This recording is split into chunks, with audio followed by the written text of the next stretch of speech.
Dobrý den, ahoj, jmenuji se Kateřina Mizeráková a jsem herečka se zkušenostmi jak na jevišti, tak před kamerou.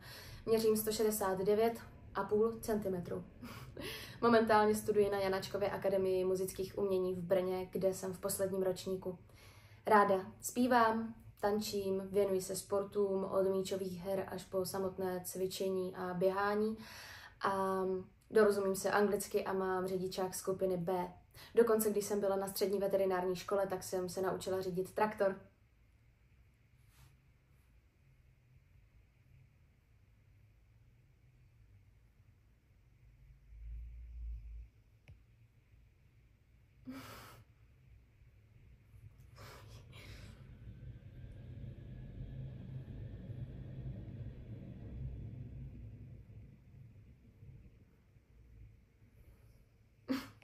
Budu se těšit na případnou spolupráci.